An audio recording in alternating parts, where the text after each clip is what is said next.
గాక ఈరోజు దేవాది దేవుడు కీర్తనలు 100వ కీర్తన ద్వారా మనతో మాట్లాడుతుండు. ఈరోజు దేవదేవుడు 100వ కీర్తన 2వ వచనం ద్వారా మనతో మాట్లాడుతుండు. దేవుని నామానికి మహిమ కలుగును గాక. సంతోషంతో యెహోవాని సేవించుడి, ఉత్సాహ గానము చేయుచు ఆయన సన్నిధికి రండి. దేవుని నామానికి మహిమ కలుగును గాక.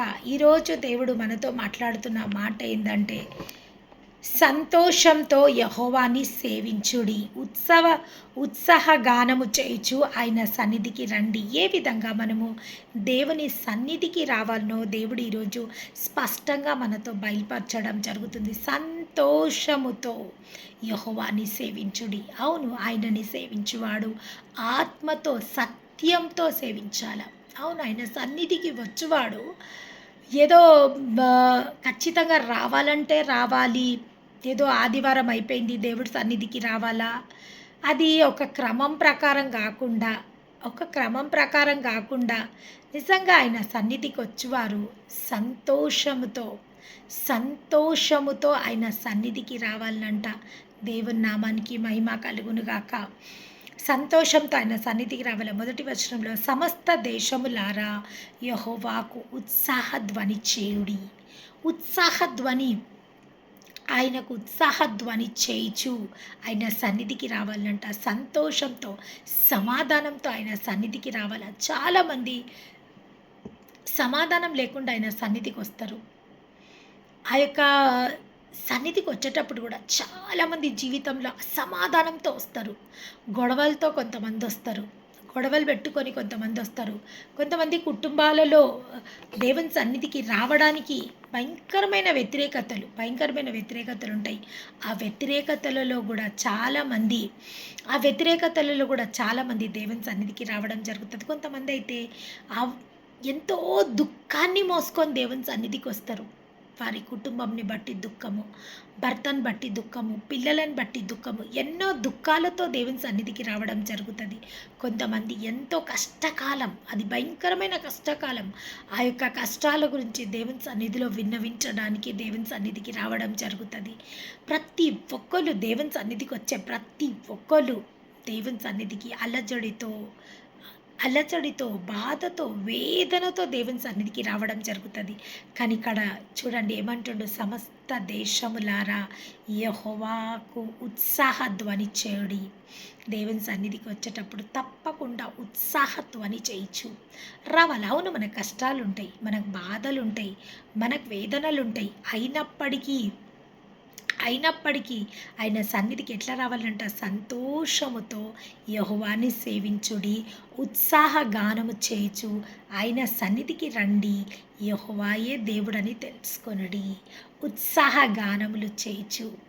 చాలా ఇయర్స్ బ్యాక్ నేను, అంటే లాక్డౌన్ సమయంలో అనుకుంటా, ఈ యొక్క వాక్యాన్ని నేను చదవడం జరిగింది. చాలా ఇయర్స్ బ్యాక్, ఒక 4-5 ఇయర్స్ బ్యాక్ ఈ యొక్క వాక్యంని నేను చదివినప్పుడు నిజంగా కదా, మనం ఎవరి సన్నిధికి వస్తున్నాం? రాజు సన్నిధికి వస్తున్నాం, ప్రభు సన్నిధికి వస్తున్నాం, గొప్ప దేవుని సన్నిధికి మనం వస్తున్నాం, తండ్రి ఇంటికి మనం వస్తున్నాం. చూడండి, ఒక కుమార్తె ఒక తండ్రి ఇంటికి వస్తున్నప్పుడు ఎంత సంతోషంతో వస్తుంది. తన తల్లిగారింటికి వస్తున్నప్పుడు, తన తండ్రి ఇంటికి వస్తున్నప్పుడు ఆ యొక్క వ్యక్తి ఎంతో సంతోషంతో, సమాధానంతో వస్తుంది. మరి మన పరమ తండ్రి ఇంటికి మనం వస్తున్నప్పుడు దుఃఖంతో, విచారంతో, కన్నీళ్లతో, వేదనతో. అవును, కరెక్టే. ఎందుకంటే మన హృదయాన్ని ఆయన సన్నిధిలో కుమ్మరించడానికి మనం వస్తున్నాం. ఆయన సన్నిధిలో మన హృదయాన్ని కుమ్మరించడానికి వస్తున్నాము. కానీ చూడండి, ఎప్పుడు కన్నీటితో, దుఃఖంతో కాకుండా మనం ఉత్సాహంతో దేవుని సన్నిధికి రావాలంట. ఉత్సాహంతో దేవుని సన్నిధికి ఉత్సాహ గానములు చేయించు ఆయన సన్నిధికి రండి. ఆయన యెహోవాయే దేవుడని తెలుసుకొనుడి. ఎస్, ఆయన సన్నిధికి నువ్వు వస్తున్నావు అంటే నువ్వు ఒకటి అర్థం చేసుకోవాలా. దేవుని సన్నిధిలో మనం వస్తున్నాము అంటే మనం ఒకటి అర్థం చేసుకోవాలా. ఆయన సన్నిధిలోకి వచ్చి మనం విన్నవిస్తున్న ప్రతి ఒక్క విన్నపము ఆయన ఆలకించబోతుండు. మనం ఏ విషయానికైతే కలవరపడి ఉన్నామో, ఏ విషయంకైతే అలజడి కలిగి ఉన్నామో, ఏ విషయానికైతే నెమ్మది లేకుంటున్నామో, నిశ్చయంగా ఆయన సన్నిధికి వచ్చినప్పుడు మనకు ఆ యొక్క అలజడి నుంచి, ఆ యొక్క అసమాధానం నుంచి, ఆ యొక్క బాధ నుంచి, ఆ యొక్క వేదన నుంచి ఖచ్చితంగా మనము విడుదల పొందుకొని ఆయన సన్నిధి నుంచి మనం వెళ్తాము. మనము దేవుని సన్నిధికి వెళ్ళేటప్పుడు ఒక నిశ్చయత చేసుకొని వెళ్ళాలా. ప్రభువా, ఈరోజు నా భారమంతా తీసుకొని నీ సన్నిధికి వస్తున్నాను నాయనా. నా భారమంతా నీపై మోపమన్నావు ప్రభు. అప్పుడు మా ఉద్దేశాలను సఫలపరుస్తానని సెలవిచ్చిన దేవా, నీ వాక్యానుసారంగా ఈరోజు నాకున్న ప్రతి భారము, నా పిల్లల విషయంలో ఉన్న భారం కానీ, నా భర్త విషయంలో, నా కుటుంబ విషయంలో, నా ఆర్థికపరమైన భారం కానీ, అనారోగ్య భారం కానీ, నా ప్రతి భారంని మీ సన్నిధికి తీసుకొని వస్తున్నా.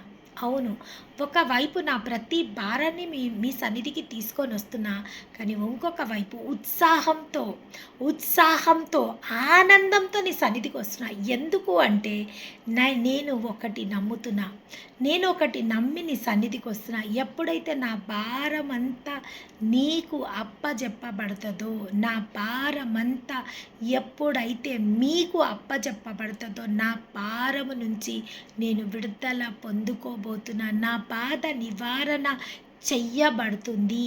నేను ఏ శ్రమల గుండా నేను వెళ్తున్నానో ఆ శ్రమల గుండా నేను తప్పించుకోగలుగుతున్నా. ఏ బాధ నుంచి నేను వెళ్తున్నానో ఆ బాధ నుంచి నేను విడుదల పొందుకోగలుగుతున్నా. ఏ శ్రమ గుండా నేను వెళ్తున్నానో ఆ శ్రమ నుంచి నేను విడుదల పొందుకోగలుగుతున్నా అనే ఉత్సాహంతో, సంతోషంతో ఆయన సన్నిధికి రావాలంట. దుఃఖముక్కులు కాకుండా సంతోషంగా రావాలా. ఎందుకంటే నా యొక్క వేదన, నా యొక్క బాధ, నా యొక్క కలవరపాటు, నా యొక్క ఈ కన్నీళ్ళు నేనన్నీ నా దేవుని సన్నిధిలో నేను ఆయనకు అప్పజెప్పబోతున్నా. ఆయన నాకు విశ్రాంతిని కలుగజేయబోతుండు. ఆయన నాకు సమాధానమును కలుగజేయబోతుండు. ఎందుకంటే సంఘంలో ఎప్పుడైతే సంఘంతో మనం ఐక్యపరచబడతామో, మనమందరము దేహమై ఉన్నాము. ఆయన సంఘానికి శిరస్సు అయి ఉన్నాడు. ఎప్పుడైతే ఈ దేహము ఆ శిరస్సుకు అతుకబడుతుందో, ఈ యొక్క దేహము ఆ యొక్క శిరస్సుకు అతుకబడుతుందో, ఒక భీకరమైన శూర ధీర కార్యాలు జరుగుతాయి. అందుకే సంఘంగా మనం కూడడము ఎంతో ఇంపార్టెంట్. ప్రతి ఒక్క విశ్వాసికి విశ్రాంతి దినమందు సంఘంలో కూడి ఆ దేవుని ఆరాధించడము ఎంతో ముఖ్యం. ఎందుకంటే ఆ యొక్క కూడికలో మనకున్న ప్రతి భారాన్ని ఆయనపై మోపబోతున్నాము. అప్పుడు మన ఉద్దేశాలు సఫలపరచబడతాయి. మధ్యాహ్న కాలం ఒక వాక్యంలో, మేడగదిలో శిష్యులందరూ భయము చేత తలుపులు బంద్ చేసుకొని, భయం చేత యూదులకు భయపడి గదిలో వాళ్ళు తలుపులు వేసుకొని భయపడుతున్న సమయంలో వాళ్ళ మధ్యలోకి దేవుడు ప్రత్యక్షం అవ్వడం జరుగుతుంది. దేవుని నామానికి మహిమ కలుగును గాక. వాళ్ళు ఏ స్థితిలో ఉండ్రు? భయపడుతుండ్రు. ఎవరికి భయపడుతుండ్రు? మనుషులకు భయపడుతుండ్రు. వాళ్ళ ఎదుటున్న ఆ మనుషులు పెట్టే ఆ మనుషులు పెట్టే ఆ భయంకరమైన ఆ భయంకి వాళ్ళు భయపడుకుంటూ వాళ్ళు గదిలో ఉన్నారు. వాళ్ళు గదిలో తలుపులు వేసుకొని ఉన్నప్పుడు వాళ్ళ మధ్యలోకి దేవుడు ప్రత్యక్షమవుతాడు. వాళ్ళు ఇంకా భయపడిపోతారు. భయపడినప్పుడు తన చేతి గాయాలని వాళ్ళకు చూపెట్టడం జరుగుతుంది. చేతి గాయాలను చూపెట్టినప్పుడు ఆ గాయాలను చూసిన వాళ్ళు సంతోషించడం జరుగుతుంది. సంతోషించి అప్పుడు వాళ్ళు ధైర్యం తెచ్చుకోవడం జరుగుతుంది. ధైర్యం తెచ్చుకున్నప్పుడు దేవుడు వాళ్ళకున్న స్థితి నుంచి వారిని విడిపించగలుగుతారు. వారికి సమస్తం పైన ఆయన అధికారం ఇచ్చి ఉన్నాడు. సమస్తం పైన ఆయన వారికి అధికారం ఇచ్చి ఉన్నాడు. దేవుని నామానికి మహిమ కలుగును గాక. ప్రతి విషయం పైన ఎవరైతే భయకంపితులై ఉన్నారో, అక్కడ బలహీనులై ఉన్నారు, వాళ్ళు భయాక్రాంతులై ఉన్నారు, భయకంపితులై ఉన్నారు. కానీ దేవుడు వాళ్ళకు అధికారం ఇవ్వడం జరిగింది. అవును, వీక్ సే ఐఎమ్ స్ట్రాంగ్. ఎప్పుడైతే మనం బలహీనులమో అప్పుడే మన దేవుని యందు మనము బలవంతులము. బలహీనులమైన మనము మన దేవుని యందు బలవంతులమై ఉన్నాము. మన బలహీనతలో మన దేవుడు మనకు బలమును అనుగ్రహించడానికి సిద్ధమై ఉన్న దేవునికి మహిమ కలుగును గాక. ఇక్కడ ఏమంటుండో చూడండి, ఆయన మనని పుట్టించను, మనము ఆయన వారము, మనము ఆయన ప్రజలము, ఆయన మేపు గొర్రెలము. ఎవరంట? మననంట ఎవరు పుట్టించిందంట? ఆయన మనను పుట్టించను. అంటే ఎక్కడికొస్తున్నాము? మన తండ్రి దగ్గరికి. మనకు జన్మనిచ్చిన, ఈ జీవితాన్నిచ్చిన తండ్రి దగ్గరికి మనం వస్తున్నాము. ఆ యొక్క దేవుని దగ్గరికి మనం వస్తున్నాము. తండ్రి ఇంటికి మనం వస్తున్నాము. తండ్రి ఇంటికి వస్తున్నాము. ఆయన మనల్ని పుట్టించను. మనం ఆయన వారము. మనం ఎవరమంట? ఆయన వారము. యెస్, ఈ యొక్క మాటని మనము బాగా ఏంది అంటే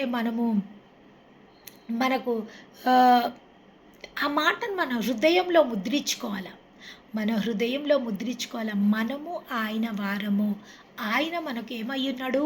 తండ్రి అయ్యున్నాడు. మందిరానికొచ్చే ప్రతిసారి మనం ఎక్కడికొస్తున్నాము? ఎక్కడికొస్తున్నాము? మన తండ్రి సన్నిధికి వస్తున్నాము. మన తండ్రి, మన సొంతమైన తండ్రి సన్నిధికి మనం వస్తున్నాము. ఎందుకు వస్తున్నాము ఆయన సన్నిధికి? మన భారమంతా ఆయన వైపు మోపడానికి మనం వస్తున్నాము.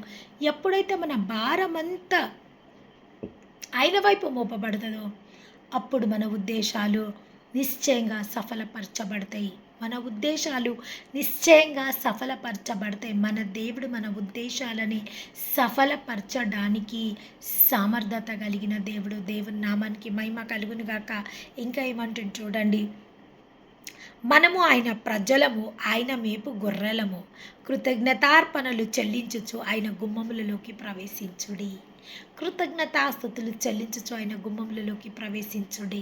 నేను ఈ వాక్యం విన్నప్పుడు ఆ రోజు నుంచి ఈ రోజు వరకు ఇంచుమించు ఒక 4 సంవత్సరాల నుంచి ఈ మాట నేను ఎప్పుడైతే మందిరంలోకి ఎంటర్ అవుతానో ఈ మాట నాకు జ్ఞాపకం వచ్చేస్తుంది. ఆల్ ఆఫ్ సడన్గా నేను మర్చిపోయి తొందరగా నేను లోపలికి వెళ్ళిపోవడానికి ఇట్లా మెట్లెక్కుతుంటా. ఆ మెట్లెక్కే సమయంలో కూడా నాకు ఈ మాట జ్ఞాపకం వస్తుంది. అమ్మో, నేను కృతజ్ఞతాస్తుతులు చెల్లించుకుంటూ నా తండ్రి సన్నిధికి నేను వెళ్ళాలా, ఓకే ఓకే అనేసి మళ్ళీ అప్పుడు నేను ఎవ్వరు నా పక్కకు ఎవ్వరు ఏమనుకుంటుండో, ఎవరు నా ముఖం చూసి ఏమనుకుంటుండో నేను దాన్ని ఏమీ గమనించకుండా నా నోరు ఆయన కృతజ్ఞతలు చెల్లిస్తూనే ఉంటుంది. నేను కళ్ళు మూసుకొని కృతజ్ఞతాస్తుతులు చెల్లించుకుంటూ ఆయన సన్నిధిలోకి ప్రవేశిస్తా. దేవుని నామానికి మహిమ కలుగును గాక. చూడండి, కృతజ్ఞతార్పణలు చెల్లించచ్చు ఆయన గుమ్మములలో ప్రవేశించుడి. The heart of thanksgiving. God love the heart of thanksgiving. దేవుడికి కృతజ్ఞతాస్తుతులు చెల్లించే వాళ్ళంటే ఎంతో ఇష్టము. అవును, ప్రతి విషయంలో మనము కృతజ్ఞత గలవారమై ఉండాలా. ప్రతి విషయంలో మనుషులను దేవునికి మనము కృతజ్ఞత కలిగి దేవుని సన్నిధిలో మనము కృతజ్ఞత కలిగి ఉండాలా. మనుషులను బట్టి మనం కృతజ్ఞత కలిగి ఉండాలా. అవును, దేవుడికి కృతజ్ఞత గల హృదయం అంటే దేవుడికి ఎంతో ఇష్టం. ఎంతోమంది దేవుని నుంచి మేలు పొందుకుంటారు, అయినా కానీ దేవునికి కృతజ్ఞులు అయ్యి ఉండరు. మనుషుల నుంచి ఎంతో మేలు పొందుకుంటారు, అయినా కానీ మనుషులకు వాళ్ళు కృతజ్ఞత హృదయంలో కలిగి ఉండరు. నిజంగా అటువంటి వారికి ఖచ్చితంగా శ్రమ. ఎందుకంటే ఎల్లప్పుడూ మనము దేవుడు చేసిన మేళ్ళని ఒక్కదాన్ని కూడా మనం మరవద్దు. We have to count the blessings of the God. ప్రతి నిత్యం అంట దేవుడు చేసిన మేళ్ళని, దేవుడు మనకిచ్చిన దీవెనలని మనం లెక్క పెట్టుకుంటూనే ఉండాలంట. ఆయన మేళ్ళని మనము ఆయన మేళ్ళకై కృతజ్ఞతలు చెల్లిస్తూనే ఉండాలంట. ఆయన ఇచ్చిన దీవెనలకై మనము కృతజ్ఞతాస్తుతులు చెల్లిస్తూనే ఉండాలంట. ఇది ఒక విశ్వాసికి కంపల్సరీ. ఈరోజు ఒక మేలు పొందుకున్నాము, అయిపోయింది, ఈరోజు మనం సాక్ష్యం చెప్పేసినాము, ఈరోజు అయిపోయింది అని కాదు. అది నెమరవేసుకోవాలంట.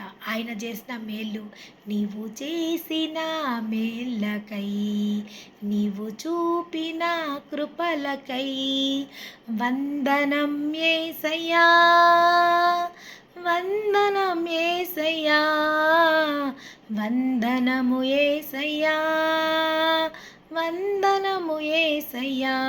అవును, ఆయన చేసిన మేళ్ళకై, ఆయన చూపిన కృపలకై ఎల్లవేళలా మనము కృతజ్ఞులై ఆయన సన్నిధిలో ఉండాలా. ఆయన సన్నిధిలో కృతజ్ఞులై ఉండాలా. God loves the heart of gratitude. God's love the heart of thanksgiving. దేవుడికి కృతజ్ఞత గల హృదయం అంటే ఎంతో ఇష్టం అంట. దేవుని నామానికి మహిమ కలుగును గాక. ఇంకా చూడండి, కీర్తనలు పాడుచు కృతజ్ఞతాస్థుతులు చెల్లించుచు ఆయన గుమ్మములలోకి ప్రవేశించుడి. కీర్తనలు పాడుచు ఆయన ఆవరంలో ప్రవేశించుడి. నిజం అంటే నిజమండి. ఇది ఈ వాక్యంలో ఉన్న విషయము నాకు చాలా రోజుల దాకా నాకు తెలవది. అంటే పర్టిక్యులర్‌గా ఈ వాక్యము ఆహ్, నాకు తెలవది. నాకు ఎప్పుడైతే నిజంగా ఈ వాక్యం తెలవక ముందర నుంచే నాకెందుకో దేవుని మందిరంలోకి ప్రవేశిస్తుంటే, కీర్తనలు పాడుకుంటా నేను మందిరంలోకి ప్రవేశిస్తుంటి. చాలా ఇట్లా రోడ్డు మీదకెళ్ళే కీర్తనలు పాడుకుంటా, పాటలు పాడుతుంటే మనకు చర్చ్‌లో నుంచి బయటికి వినబడుతుంటాయి.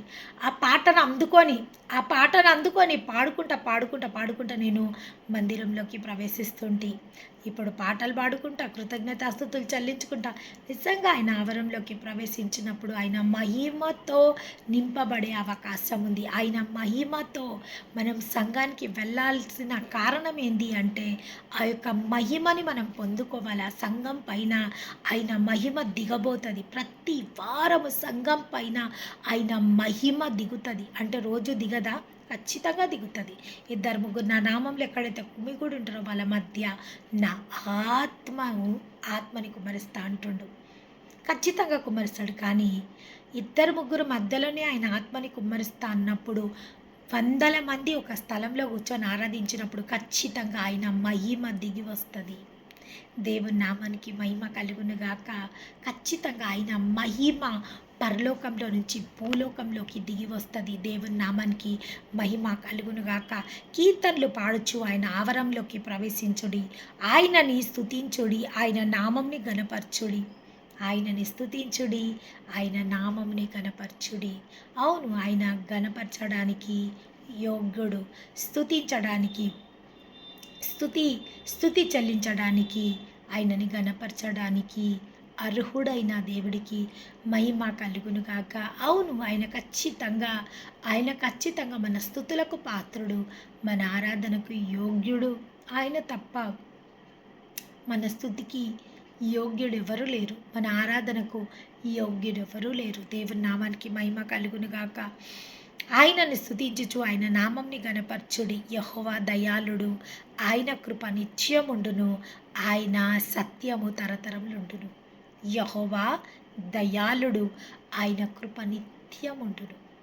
యెహోవా దయాళుడు, ఆయన కృప నిత్యముండును.